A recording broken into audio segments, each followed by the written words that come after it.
Estamos presentando en este congreso INTED la ponencia Ante la posverdad que distorsiona la realidad, la solidaridad que la transforma. Somos Gabriela Falconi. Hola, Nuria. Y está también Nuria Samidán. Gabriela está representando a la Universidad San Francisco de Quito, es docente. Y yo soy Nuria Samillán, educadora social, docente también y presidenta de Transformando Futuros. Os vamos a acompañar en contarles una serie de experiencias sobre la transformación social que se activa en campañas diseñadas desde el ámbito formal, desde el ámbito universitario y también desde el ámbito informal de las organizaciones no gubernamentales para el desarrollo. En principio, la idea es que compartir experiencias que se han llevado a cabo volcadas a redes sociales y que hemos tenido varias. Os pongo el ejemplo de Cantabria Overseas, es una red que parte desde un grupo de WhatsApp y esto lo que ha ocasionado es un activismo, utilizar las redes para solidaridad desde el activismo y se consiguió que un grupo de cántabros en el extranjero, trabajando en muchísimos países del mundo, han hecho una recaudación en plena pandemia y se consiguieron más de 140.000 euros que fueron a parar a la necesidad urgente que había en respiradores, en mascarillas, en instrumentos de primera necesidad en la primera parte de la pandemia.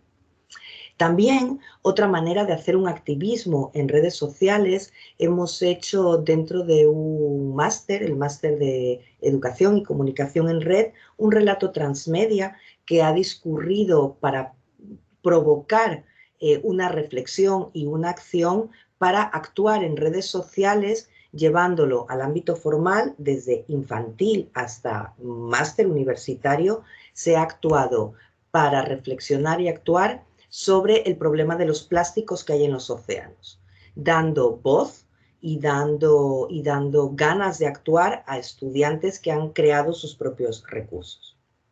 En redes sociales se ha actuado mucho y también otro ejemplo que os queríamos traer es cómo conectar países. Se hizo un fondo por todos, es un fideicomiso ciudadano también volcado en redes sociales, que esto ayudó a llegar a lugares donde había extrema necesidad durante la pandemia en Ecuador.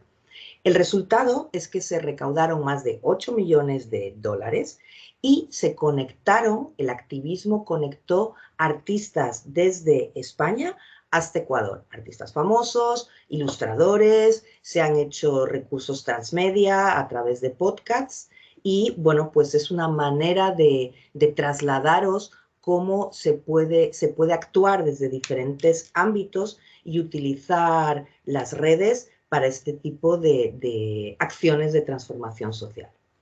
Gabriela os va a contar sobre una campaña que desarrollaron desde la Universidad San Francisco en Ecuador. Bueno, muchísimas gracias, Nuria. Uno de los problemas más grandes que hubo durante la pandemia y al inicio de la pandemia fue precisamente el de la falta de recolección de materiales y desechos. La mayoría de las personas en Ecuador todavía no está capacitada y no tenemos ninguna ordenanza que nos implica o nos invita o nos ordena el tener que reciclar. Dicho esto, uno de los problemas más graves que había en el momento en el que nos encerramos fue qué iba a pasar con toda la basura, qué iba a pasar con todo el material que podría ser desechable. Recordemos que en un momento muy, muy duro de nuestro país, incluso comenzaron a botarse cuerpos y desechos humanos en los basureros porque no dábamos abasto. ¿De dónde sale esta locura llamada Recicla Esperanza? Pues de la unión de 4 sectores o 3 sectores distintos. El uno es el de arriba de la derecha, es un alemán simpaticísimo que vive en Ecuador, que trabaja en el municipio de Quito, que es la capital del Ecuador, y trabaja en temas de basura, específicamente en el municipio. La de arriba a la izquierda es una pastora punk de lo más loca y simpática del mundo. Abajo está Gustavo Cousteau, que es el vicedecano de la universidad en la que yo trabajo, y yo como profesora. Y los cuatro decidimos ver qué hacíamos, los cuatro, para tratar de solucionar esto. Y salió desde mi clase de relaciones públicas. Como nos encerramos, la mayoría de mis alumnos no podían hacer nada, de nada, sobre las clases que teníamos previstas y las prácticas que teníamos previstas, así que lo ideal era ver qué hacíamos con esa clase y bajo esas circunstancias. De ahí sale esta locura a la que le llamamos Recicla Esperanza. Teníamos que empezar por el principio, haciendo una etapa de expectativa, explicándole a la gente de nuestra ciudad y luego se extendió a todo el país quiénes eran los recicladores. Por ejemplo, ¿sabías que el 70% de los recicladores en Quito son mujeres acompañados de niños y el 20% son personas de la tercera edad? Entonces dábamos como unas fotografías y unas radiografías todavía más profundas de quiénes eran los recicladores, que había 1.200 barrios, de que solo 21 reciclaban, y que habían desechos que podían ser herramientas de ingresos para otras personas, o cómo mejorar el tema del medio ambiente a través de mejorar también la vida de los recicladores. Luego teníamos que explicar, como a todo el mundo, cuando supongo que en cada país empezó el reciclaje, cómo se reciclaba, qué se hacía con el metal, con el vidrio, con el Tetra Pak, con el plástico, y cómo se almacenaba cada uno de estos. Recordemos que esta gente, nosotros en Ecuador específicamente, estuvimos casi 5 meses encerrados. Entonces había que esperar y la gente nos seguía diciendo, pero ¿y hasta cuándo? Porque ya tengo millones de metales, de vidrios, de plásticos, y a cada rato hacíamos esta etapa informativa recordando a la gente. Y luego, obviamente, seguíamos con el tema de la recordativa. ¿Qué tienes que hacer con esto?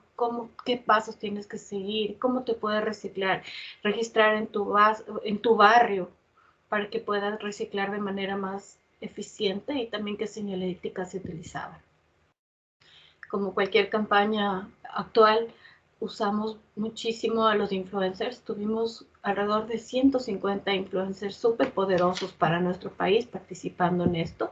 Y también tuvimos una cantidad de empresas muy grandes y muy fuertes que se unieron a la campaña, además de una cantidad de entrevistas súper interesantes en los medios más importantes del Ecuador. ¿Cuál fue y qué fue lo que logramos? Creo que una de las cosas más importantes que logramos fue que la primera vez que pudimos reunir todo este material en una sola tarde, logramos, cuando la ciudadanía pudo salir y en el orden que nos dejaban salir, en ese fin de semana logramos sumar 8 toneladas de desechos que podían ser reciclables. Usamos toda la clase eran 50 chicos movilizando a toda una ciudadanía y educándoles a través de la comunicación y también desde la esperanza. Y diría que otra cosa de las más importantes que logramos es que de verdad en el Ecuador la gente cambió su manera de ver lo que consume, pero también lo que desecha. Y esto nos habrá abierto muchísimos pasos más de otros proyectos también relacionados con Recicla Esperanza. Y ahora vamos a empezar una segunda fase que es también muy importante. Ir trabajando de barrio en barrio con mis estudiantes de nuevo, con esta y varias materias. Y otra cosa súper interesante es que sin entrar dentro de los proyectos más grandes de la universidad en el sentido de planificación, se convirtió en uno de los proyectos icónicos del país y de la universidad, comparado en nuestra institución, como por ejemplo con la propuesta de respiradores, y también con el proyecto de hacer el genoma del virus en nuestro país. Muchísimas gracias y qué gusto. Lo interesante que os hemos querido trasladar en esta ponencia que habla en una mesa de desinformación, de posverdad, que en un periodo tan complicado de nuestras vidas, en el que las redes sociales se decían pues un montón de bulos, Se puede combatir en redes sociales a través de la solidaridad. Creer en los proyectos, crear iniciativas, fortalece muchísimo la red. Os dejamos nuestras redes sociales, tanto en LinkedIn, en Instagram como en Facebook, Gabriela Falconi, que es Gabriela Falconi Jaramillo, y también os invito a que sigáis lo que seguimos haciendo tanto en la Universidad San Francisco como en Transformando Futuros. Os agradecemos muchísimo. Gracias.